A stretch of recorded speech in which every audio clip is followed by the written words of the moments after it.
So today we conclude our journey with Jesus from his introduction to the world on the banks of the Jordan River to his sacrifice for the world. So today, in some ways, is an end, and today, in many ways, is just a beginning. Previously, last time we were here together, we found Jesus in the city of Jerusalem. He'd come there to celebrate Passover with his apostles. He came into a parade along the roads outside the city and inside the city. The city was filled with Jews who were expecting not just Passover, but perhaps this person Jesus that many had heard speak, many had seen perform miracles. Perhaps this was the time that he would declare himself as Messiah. And as hard as the temple leaders and the religious leaders, as hard as they had tried to separate the crowds from Jesus, they'd been unsuccessful. In fact, even his enemies accepted the fact that there was no way they would ever win the crowd, that Jesus had the crowd. And at some point, one of them blurted out in a meeting, "See, this is getting us nowhere. Look how the whole world has gone after him," as they stared out into the streets of Jerusalem. And Jewish people were shouting, "Hosanna, Hosanna, Hosanna." As they were shouting, "You are the king, here comes the king," they realized they had lost the battle. And their only opportunity would be to separate Jesus from the crowd, to have him arrested, and ultimately have him executed. Jesus comes to the city. He secures a secure location for he and his guys to celebrate Passover. They gather that night, and so much went on in that conversation. He had hinted throughout that he was here to establish something new, that Jesus did not come to be an and. Jesus came to be an instead of. And that night, he inaugurated what he called his new covenant, his new relational arrangement between God and mankind, a covenant that would be the fulfillment of Abraham's covenant with God and would be the replacement for God's covenant with the nation of Israel established at Mount Sinai through Moses. And just like contracts have terms and conditions, so covenants in ancient times had terms and conditions. And that very night, as they celebrated Passover, he gave them the terms and conditions of his new covenant. There wouldn't be 600 plus laws, there wouldn't be 10 commandments, there wouldn't even be 2. There would just be one, the new covenant commandment, and it was this: as I've loved you, so you must love one another. That this would be the overarching ethic. This would establish the overarching morality for his brand new movement, the church. This was the mark of the covenant that Jesus came to establish with you and with all mankind. What a night. It started off with Jesus saying, from now on, when you celebrate Passover, you're not going to celebrate Israel's migration out of Egypt. From now on, when you celebrate Passover, you're going to do this in remembrance of me. That the bread is my body, that the wine is my blood. And they had no category for any of this. It was all so confusing. And as the night wore on, they could tell that Jesus became more and more disturbed. Something was up. But Jesus wasn't up. He seemed troubled. If Jesus could be worried, Jesus seemed worried. And where did Judas run off to? They all expected him to be back by now. After the supper, Jesus gets up and he says, "Let's leave. Let's go to the garden." And they make their way to the Garden of Gethsemane, an urban garden in the middle of the city. They'd been there many times. They went at night so they wouldn't be recognized, so no one would disturb them. They go into the garden. Jesus says, "I want you to stay here and pray, and I'm going to go further into the garden to pray alone." He prays for a while, and he prays that agonizing prayer where he essentially says to his heavenly Father, "Father, you and I know what's about to happen. And if I had a choice, I would choose another option. I would choose another route. But as always, not my will, but your will be done." He goes back to check on the boys, and they are sound asleep. And he wakes them up, and he says, "Could you not even pray with me for an hour?" And then Judas shows up. But he's not alone. He brings with him a small army, temple henchmen, and they come to get Jesus. And to the shock, to the dismay, to the horror of the whole contingency, Jesus surrenders himself to the temple leaders. In fact, the text says this: "Then everyone deserted him and fled." The story continues. They took Jesus to see the high priest. They took Jesus to the high priest, and all the chief priests were there, and the elders, and the teachers of the law. They all came together. They'd never been able to get this close to Jesus. They'd never been able to isolate him from the crowd. They'd never been able to look into those eyes. They'd never been in a place where they could reach out and touch him. and they were curious. And now, because there was more of them than there was him, they were emboldened. And what follows next is so interesting, and there's so much detail. And if you ever find yourself reading a part of a narrative in the New Testament and you think to yourself, how did they get this information? Who told them these things happened? It's so fascinating because we find out in the book of Acts, there's Matthew, Mark, Luke, and John, the 4 accounts of Jesus' life. And Luke wrote the history of the church. It's called Acts. And in the book of Acts, we discover that many, many Pharisees became Jesus followers, not because of what Jesus taught. They became followers of Jesus after the resurrection. And no doubt it was some of those men who were in these meetings that gave the gospel writers this detail. Here's what happened. The chief priest and the whole Sanhedrin, this is the entire Jewish Supreme Court, were looking for evidence against Jesus so they could put him to death, but they could not find any. They didn't find any. Many testified against Jesus, but they testified falsely. Their statements didn't even line up. Their statements didn't even agree. And then when they would ask Jesus a direct question, he refused to answer. Finally, the high priest, the most powerful person in the room, begins to lose his temper. And he stood up and he said to the whole group, to Jesus, "Are you not going to answer?" But Jesus remained silent and gave no answer. And finally, the chief priest goes to the heart of the matter. The one question they want Jesus to answer out loud, because if he answers incorrectly, it's all the evidence they need to crucify him. And they ask, okay, are you or are you not? Are you the Messiah? Are you the Son of the Blessed One? And in this moment, Jesus held his future and your future in his hands. And he looked at the chief priest and the men in the room whose motives were anything but pure. And he said, I am. At that moment, the chief priest and the high priest tore their robes as a sign of lament and anguish. Why do we need any more witnesses? We don't need any more witnesses, he asked. You have heard, we have all heard, we are all now witnesses to his blasphemy. And they all condemned Jesus. They condemned him as worthy of death. And then the temple guard stepped in, and some began to spit on him, while others blindfolded him and struck him with their fists. And they said, prophesy, prophesy. And the guards took him, and they beat him. The men in the room who were in charge, who now had what they needed from Jesus in order to condemn him to death, conspired together throughout the night to figure out what the next step was to enact their plan. And we don't know if they were up all night. We're sure that Jesus probably got no sleep that night. But the text tells us that very early in the morning, the chief priests with the elders, the teachers of the law, and again, the whole Sanhedrin, the entire Supreme Court, they came up with a plan. Because having determined Jesus' guilt, they still needed Rome in order to carry out their sentence. And their plan was simple. Their plan was to figure out a way to convince Pilate to execute Jesus that very day before Passover so they could all get back to business, so the city would settle down, so that people would give up on their messianic aspirations and things would be as they always had been. And they wanted this done before sunset, before Passover. So they came up with what they thought would be the best way to get Pilate to do their bidding. So the text says they bound Jesus and they led him away and they handed him over to Pilate. Now, Pilate had been the governor of Judea, where the city of Jerusalem is, and the province of Samaria. He'd been the governor there for about 7 years. And we know from history that Pilate, he could not stand the Jews. In fact, he didn't even like going to the city of Jerusalem. He lived in a palace on the coast, and he only came to Jerusalem during festival days in order to keep the peace.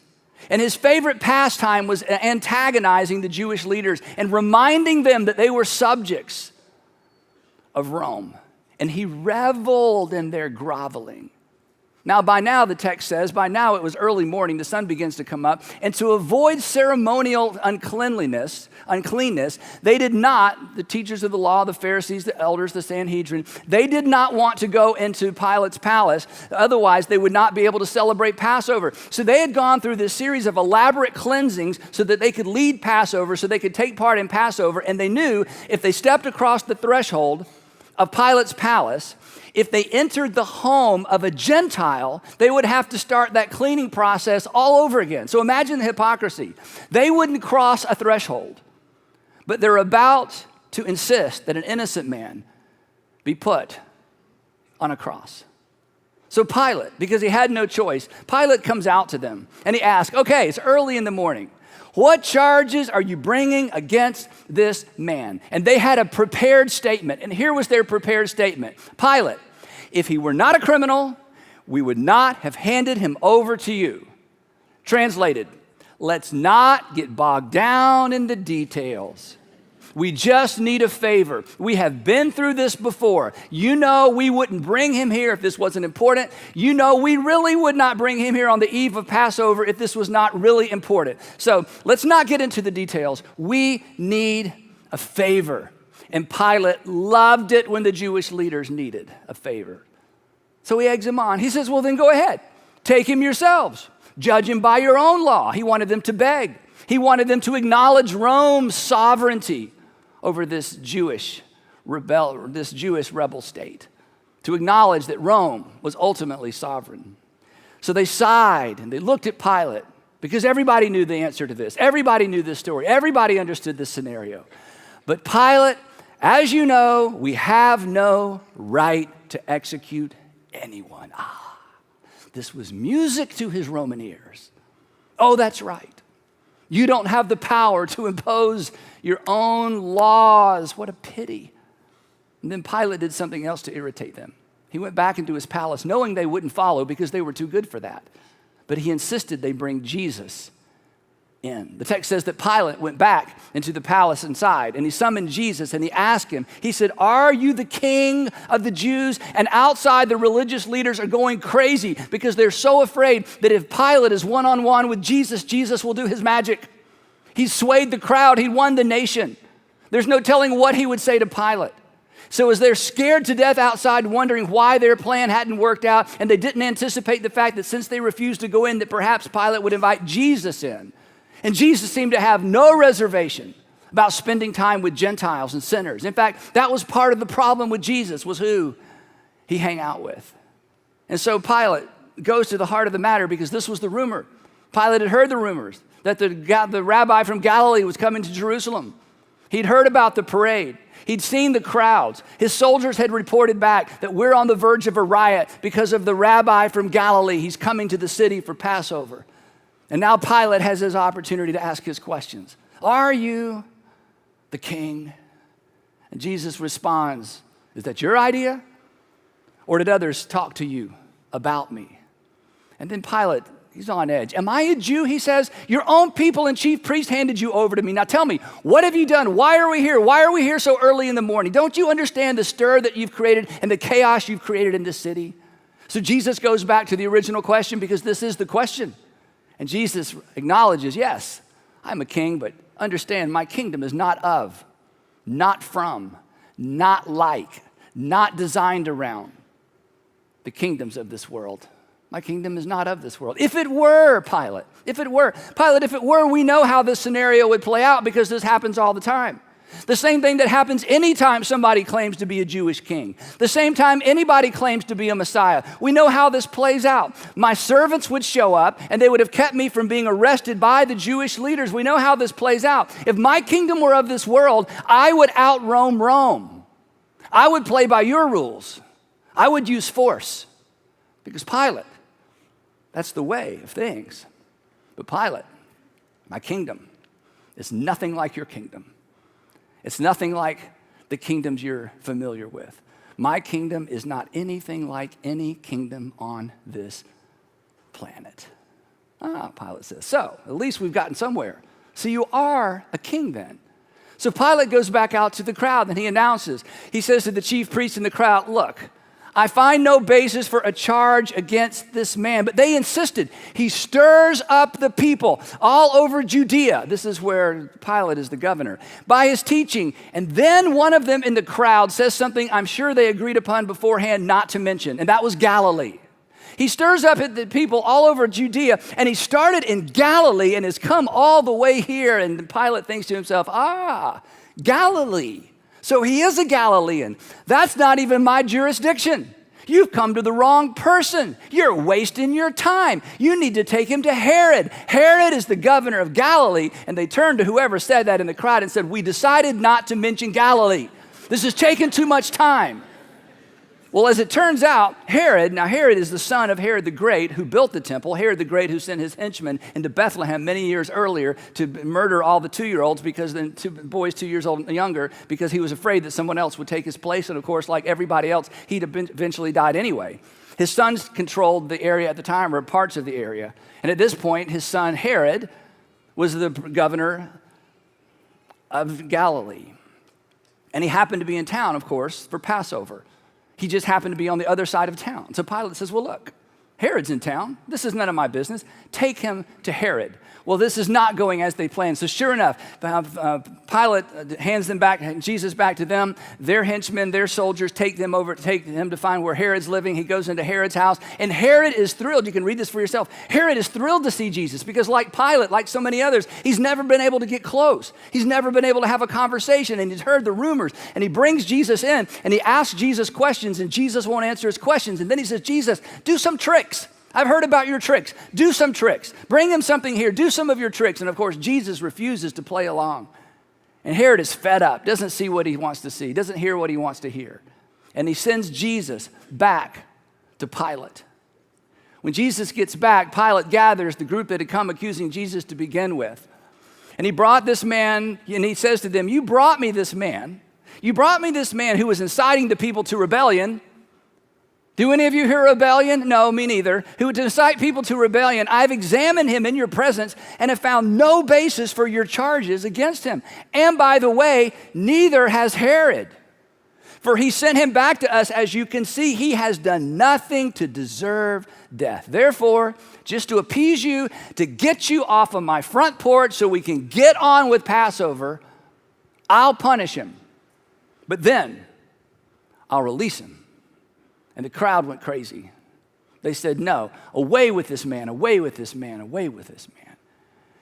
And then Pilate had his soldiers take him to where his guards spent their time, and he had Jesus flogged. For first century readers, there was no need for an explanation. They all understood this word. 2 Roman soldiers each with a cat of 9 tails, with pieces of bone and metal fragments tied into the leather, would stand behind a man, and the man's hands would be bound and placed way over his head as far as they could stretch him out. And they would take turns and they would count, because even the Romans had rules about flogging. The pieces of metal and the pieces of bone would not only rip layer after layer after layer of skin off a man's back, it would rip layer after layer after layer of skin off a man's gut, as those pieces of leather would wrap around and rip away skin time after time after time. People died from flogging. They bled to death. They died from infection. Now, here's the thing that we have to stop and talk about for a minute as 21st century people. It is virtually impossible for us, and for me too, it is virtually impossible for us not to sanitize and then romanticize what happens next in these next few hours in the life of Jesus. And the reason it's almost impossible for us not to sanitize it and romanticize it is because most of us, or many of us, heard this story as children. And when you tell children a story like this, you have to remove the blood and the guts. You have to remove the part that is just not appropriate for children. But for many of us, for most of us, perhaps for maybe you, the last time you heard this story was as a child. The last time you've heard anyone read these passages was as a teenager. And so again, you sort of got the PG version or the PG-13 version of the story. But as an adult, it's so important that we not sanitize it, or somehow have soft music playing in the back and make this some kind of spiritual, inspirational moment, because it is anything but that. And to maintain our childlike view of this story is to miss the story. Because the truth is, we would all look away. The soldiers twisted together a crown of thorns, and they put it on his head. And then they put a purple robe on his beaten, bloody, raw back. And they went up to him again and again and again, and they said, "Hail, King of the Jews." And they slapped him in a face that had already been bruised the night before by the temple guard. And once more, Pilate came out to the waiting crowd, and he said to the Jews gathered there, "Look, look," in hopes that Jesus stayed, in hope that seeing Jesus in this beaten state, in hopes that perhaps they would have a little bit of pity. Perhaps they would say, "Okay, enough is enough. Okay, we're done. He's ruined. He'll probably die anyway."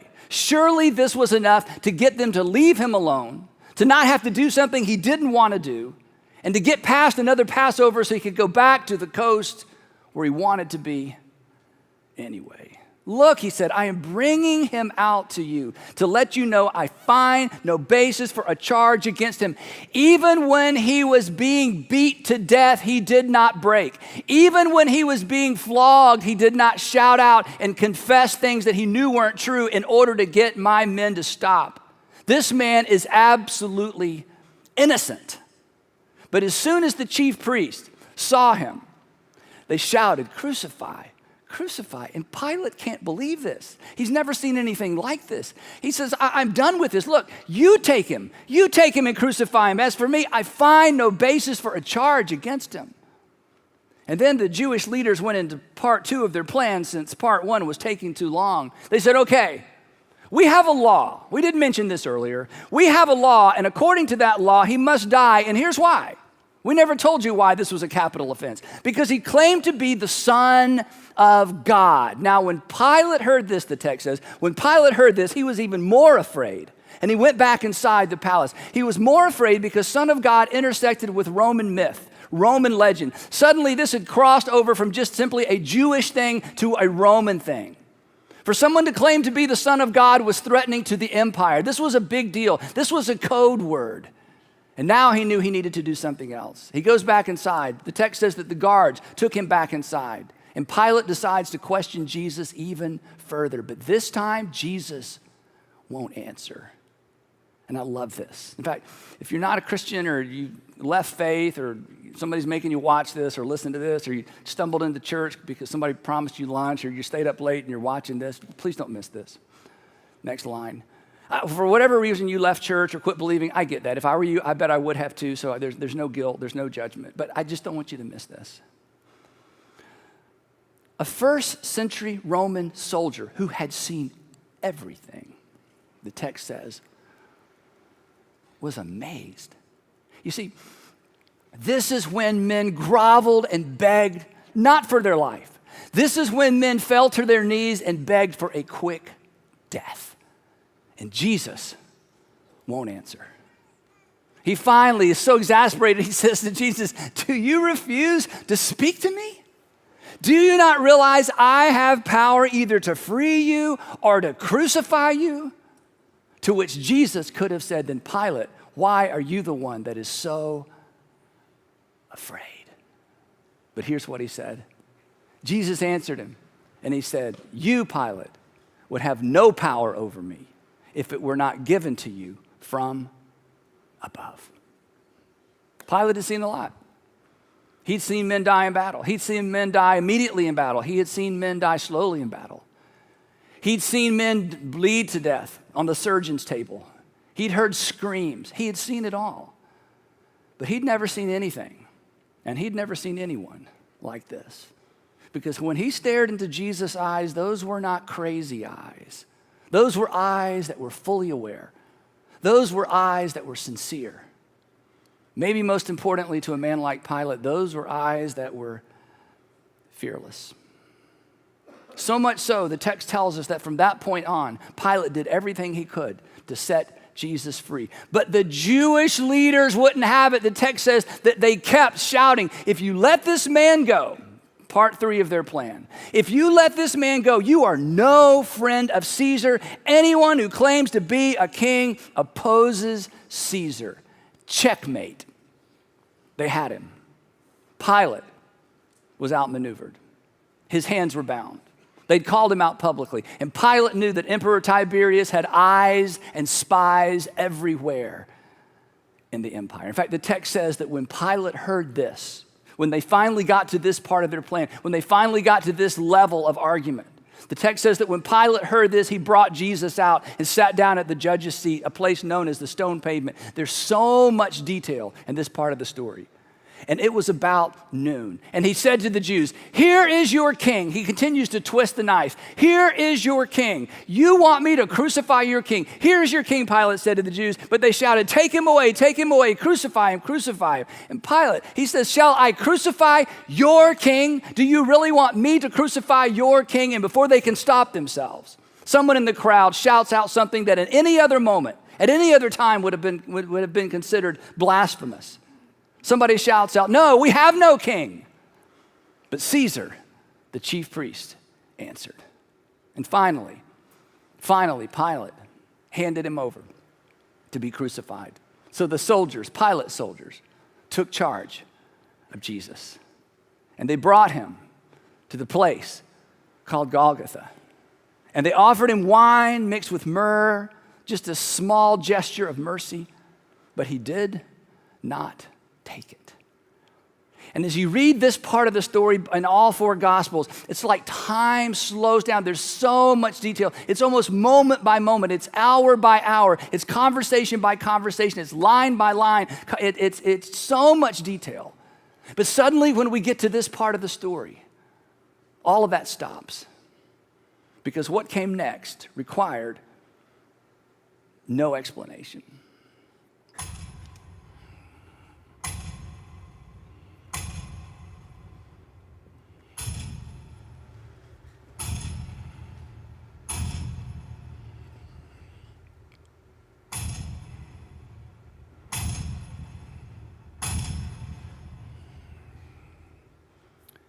And they crucified him.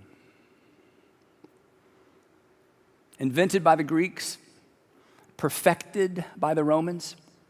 It could take a man days to die from crucifixion, depending on how healthy the person was and how well the Romans did their job. Because the goal was not a quick death. The goal was a prolonged death. In fact, crucifixion was so gruesome that church leaders later on banned it. They banned it from any depiction in art. In fact, crucifixion was banned from any depiction in art until the 4th century when Constantine became emperor and banned it as a method of execution. C.S. Lewis wrote this. He said, "The crucifixion did not become a frequent motive or motif of Christian art until the generations which had actually seen real crucifixions were all dead." It was nothing glamorous. You could not sanitize it. There was no way to make it a romantic gesture. It was horrible.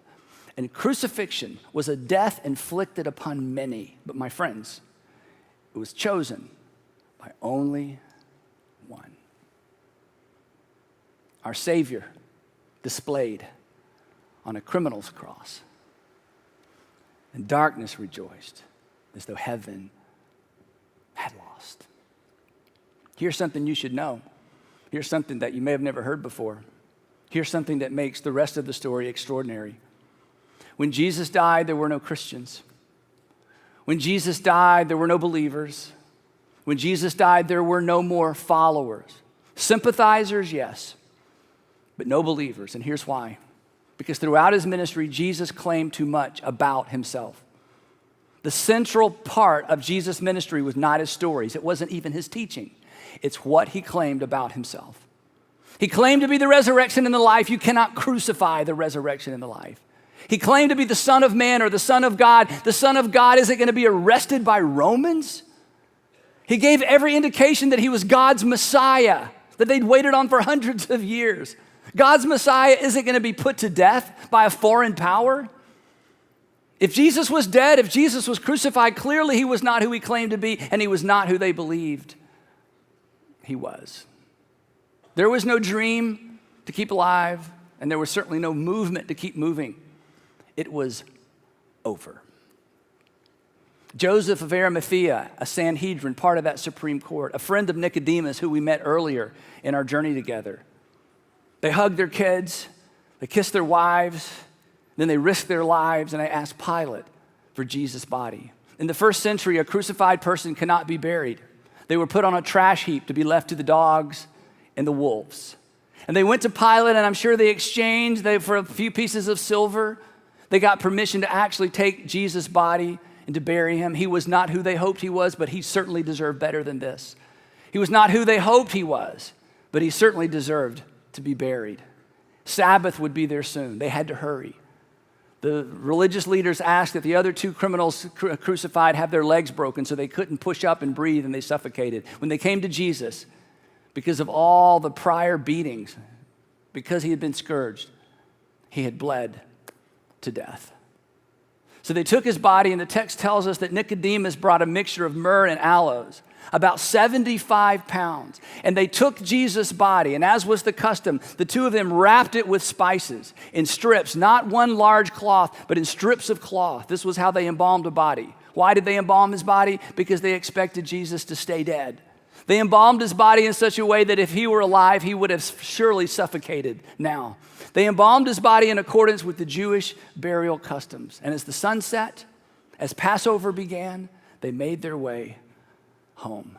Confused, dismayed, with no answers to a million questions.